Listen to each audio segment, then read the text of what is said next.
Nagsimula ang movie kung saan ay makikita natin ang isang lalaki na tumatakbo mula sa isang zombie apocalypse sa isang lungsod at hinahabol siya ng napakaraming mga zombie. Pero isang movie lang pala ito na kung saan ay makikilala natin ang isang batang lalaking si Akira, at iniisip niya na mas mabuti pa ang ganitong buhay kesa ang magtrabaho sa office, at makikita natin na mag-aalas 4 na ng madaling araw at iniisip niya na dapat na siyang matulog dahil malapit na siyang pumasok, ngunit hiniling niya na sana ay wala ng trabaho at bigla siyang nakatulog. Makalipas ang 3 taon ay makikita natin si Akira na nag-uumpisa na siya sa kanyang bagong trabaho sa isang production company at excited na siyang magsimula, pagkatapos ay nakilala niya ang isang magandang babae at nagpakilala ito na siya si Ettore mula sa accounting. Kinagabihan ay nakipag-inuman si Akira sa kanyang mga kasamahan, pagkatapos ay tiningnan niya si Ettore dahil gustong-gusto niya ito kaya't mas lalo siyang ginanahan na magtrabahong mabuti upang magpasikat sa dalaga. Pagkatapos ng inuman ay dumiretso na sila sa office at nagpatuloy na sila sa pagtatrabaho hanggang alas 2 ng madaling araw, kaya't naisip ni Akira na parang may mali ngunit tila normal lang naman ito sa kanyang mga kasamahan. At makikitang halos nakatulog na siya sa office ng 2 araw nang walang uwian, at sa wakas ay nagawa na rin niyang makauwi ng bahay. Pagka-uwi ay pagod na pagod siyang bumagsak sa kanyang kama at naisip niya na masyado na siyang inaabuso ng kumpanya. Nagising siya ng alas 6 ng umaga at kahit inaantok pa ay pinilit niyang gumayak at inisip na lang niya na kailangan na niyang makasanayan ito dahil ito ang pangarap niyang trabaho. At sa office ay malalaman natin na hindi binabayaran ng tama ng kumpanya ang mga empleyado, at makikita din natin na palagi silang pinapagalitan ng kanilang chief, ngunit sa kabila ng mga ito ay naka2 taon na si Akira sa kumpanya, at nag-uumpisa na din siyang magkasakit at hindi na din siya nakakaligo. Pagkatapos ay kailangan niyang tapusin ng buong gabi ang trabahong iniwan ng umalis niyang kasamahan. Ngunit pinasaya naman siya ni Ettore dahil binigyan siya nito ng pagkain at ito ang dahilan upang magpatuloy siya sa kanyang trabaho. Pagkatapos ay tinawag si Ettore ng kanyang boss at malalaman natin na kalaguyo pala siya nito. Palaging gabing-gabi nang umuwi si Akira at nagtataka din siya kung bakit nagtatrabaho pa din siya sa kumpanya, kaya't naisip niya na tapusin na lang ang lahat ng ito para hindi na siya mag-intindi sa trabaho. At habang nagtatrabaho magdamag ay ibinalita sa TV na mayroong nangyaring outbreak, at pagkatapos ay bigla siyang nakatulog at hiniling na lang niya na wag na lang sana siyang magising, ngunit biglang tumunog ang kanyang alarm kaya't tumayo na siya upang gumayak. Pagkatapos ay nakita niya na nakalimutan pala niyang magbayad ng bill kaya't nagpunta siya sa manager, kung saan ay nakita niya na naging zombie na ang manager at bigla siyang inatake nito kaya't dagli siyang nagtatakbo, ngunit hinabol din siya ng napakaraming mga zombie sa labas, at biglang bumukas ang isang pinto sa kanyang harapan at tumama siya dito kaya't napagtanto niya na naging zombie na ang lahat, at paglabas ay nakita niyang nagkakagulo na ang lahat, ngunit ang tanging nasa isip lang niya ay hindi na niya kailangan pang magtrabaho kahit kailan at napahiyaw siya dahil sa wakas ay malaya na siya habang tumatalon palayo mula sa mga zombie. Patuloy siyang tumatakbo habang iniisip niya na kung gaano kadilim ang kanyang mundo, at ngayon sa wakas ay nakita na niya kung gaano kaganda ang kulay nito, at pagkatapos ay ipinagdiwang niya ang kanyang day off at nag-relax. Naisip din niya na gawin na ngayon ang mga bagay na gusto niyang gawin, at bigla niyang naisip ang tungkol kay Ettore at kung nakaligtas ba ito sa mga zombie, kaya't nagdesisyon siya ngayon na magtatapat na siya ng kanyang nararamdaman para kay Ettore upang wala na siyang pagsisihan pa sa huli, at sumakay na siya sa kanyang bike upang makapunta sa apartment nito, ngunit pinanghihinaan naman siya ng loob dahil baka matakot lang sa kanya ang magandang babae. Pagkatapos ay nakita niya sa loob ang sapatos ng isang lalaki kung saan ay nakita niya ang kanyang boss sa kanyang harapan at bigla itong naging isang zombie. Sinabi niya dito kung ano ang pinaggagawa nito sa kumpanya kaya't ngayon ay magre-resign na siya habang galit na itinulak niya ito sa bintana. Pagkatapos ay nakita niya si Ettore ngunit huli na siya dahil naging zombie na din pala ito. Nagtapat na siya ng kanyang tunay na nararamdaman kay Ettore at kung gaano niya kamahal ito, ngunit bigla siyang sinugod ni Ettore kaya't agad na tumakas si Akira habang sinasabi niya na paalam na sa aking first love. At pagkatapos ay makikita natin na nagkalat na ang mga zombie sa buong lungsod.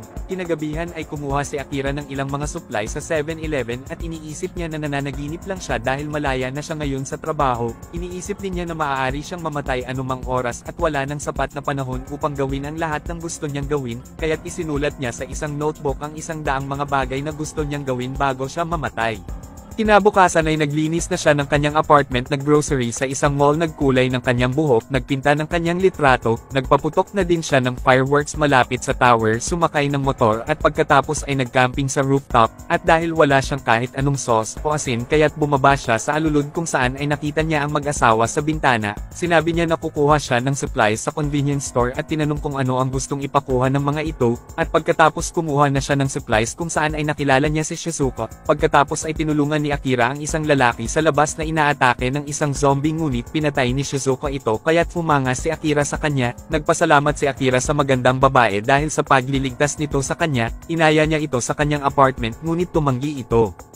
At pagbalik niya sa apartment ay wala na ang mag-asawa sa bintana at mga bakas na lang ng mga dugo ang kanyang nakita doon. Pagkatapos ay naalala ni Akira ang kanyang best friend na si Kencho kaya't tinawagan niya ito at tuwang-tuwa siya na malaman niya na buhay ito. Nasa love hotel si Kencho kaya't dagling sinakyan ni Akira ang kanyang motor at iniwasan niya ang pag-atake ng mga zombie sa daan. Gabi na siyang nakarating sa lugar at dahil alam niya na attracted ang mga zombie sa ingay kaya't nagpatunog siya ng music upang ma-distract ang mga ito.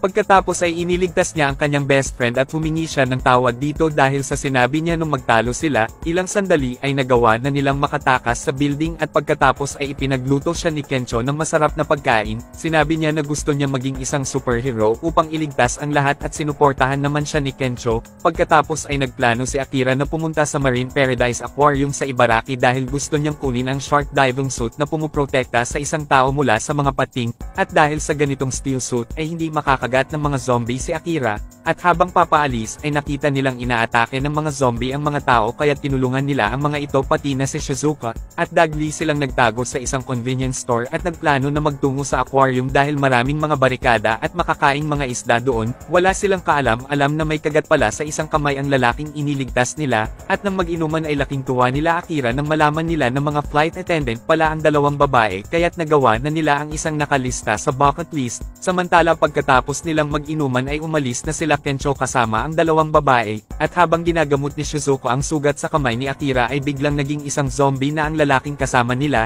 Dagli silang hinabol nito kaya't agad nagtatakbo ang dalawa upang makatakas.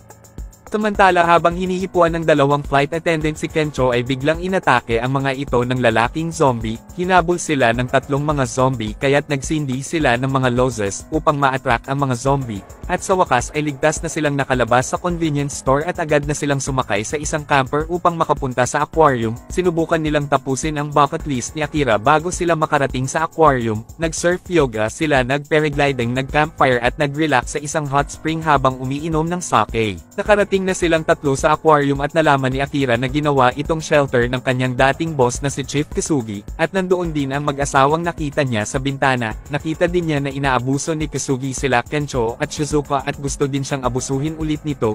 Ipinakita sa kanila ni Kisugi ang zombie security team na panakot sa mga bandido dahil gustong salakayin ng mga ito ang kanilang food supply. Ibig sabihin na ginamit ni Kisugi ang mga zombie laban sa mga bandido, at kinumpara niya si Akira sa mga zombie na nagtatrabaho ng walang reklamo. Sukol na si Akira sa pagtatrabaho na parang isang alipin kay Kisugi at gusto siyang ipagtanggol ni Kencho, ngunit pinigilan siya ng asawa ng babae at inalok sila ng tulong nito upang makaalis doon. Samantala ay umatake na ang mga zombie sa isang supply truck sa aquarium at ilang sandali ay napuno na ng mga zombie ang lugar. Hinimok siya ni Kencho na umalis na kay Kisugi nang makaalis na sila doon ngunit sinabi ni Akira na maiiwan na lang siya, kaya't ipinakita ni Shizuka ang kanyang bucket list at ipinaalala sa kanya nito na sila ay parang mga zombie lang kung mananatili sila kay Kisugi. Naalala ni Akira ang lahat ng kanyang masaklap na pinagdaanan sa kumpanya kaya't nakinig siya kay Shizuka at agad siyang nag-quit kay Kisugi, at nang makita ni Kisugi ang mga zombie ay agad nang tumakas ito ngunit dagling nagtatakbo naman sila Akira sa shark exhibition room, at dahil kinain ng pating ang ilang mga zombie kaya't nagkaroon ito ng mga paa ng mga zombie at hinabol sila nito. Nang magtatakbo silang lahat ay biglang lumabas ito sa kanilang harapan kaya't pumasok sila Akira sa isang pinto habang naiwan naman si Kisugi sa labas. Nagpasya si Akira na iligtas ang chief kaya't hinimok siya ni Kencho na magsuot ng isang short suit, at nang kakainin na ng zombing pating si Kisugi ay bigla itong sinipa ni Akira na nakasuot na ng superhero short suit. Inatake ulit siya nito ngunit tinulungan siya ni Kencho, at pagkatapos ay dinistract ni Shizuka ang mga zombie gamit ang ingay ng megaphone upang mahulog ang mga ito sa tubig. Inatake ulit sila ng pating at sinabi ni Shizuka na mayroong ultra-sensitive tool sa loob ng ulo ng pating para ma-detect ang prey nito. Sinabi niya kay Akira na basagin ang dalawang baterya nito sa ilong at dahil nakasuot naman siya ng steel suit ay makukuryente ito, kaya't agad itong ginawa ni Akira at napatay na niya ang pating na zombie. At pagkatapos ng lahat ng kanilang mga paghihirap ay nagpasya na silang umalis doon, sinabihan silang mahina ni Kasugi at hindi nila kayang magtrabaho nang wala siya, ngunit hindi nila pinansin ang sinabi ni Kasugi at tumanggi na silang magtrabaho pa dito. Sinabi nilang mas magaling na leader si Akira dahil tumutulong ito sa kanyang mga tao sa halip na gawing isang alipin at pananggalang. Nakiusap si Kasugi na wag nang umalis si Akira sa kanyang ngunit mas pinili nito na sumama na lang kay Kencho at Shizuka, at pagkatapos ay sinabi ni Akira kay Kencho at Shizuka na magdagdag sila ng kanilang mga gustong gawin sa bucket list. Pagkatapos ay isinulat ni Kencho na gusto niyang maging isang komedyante, samantala ay isinulat naman ni Shizuka na gusto niyang maging isang doktor, at ipinagpatuloy na nilang tatlo ang kanilang paglalakbay ng magkakasama. At dito na po nagtatapos ang ating movie. Mag-subscribe ka na po Lods para sa magagandang mga movie na katulad nito, at pakiclick muna din ang notification bell at mag-like ka na din upang matulungan mo ang ating channel. Maraming salamat po sa iyong panunood at pagtulong. Ingat po palagi Lods. God bless.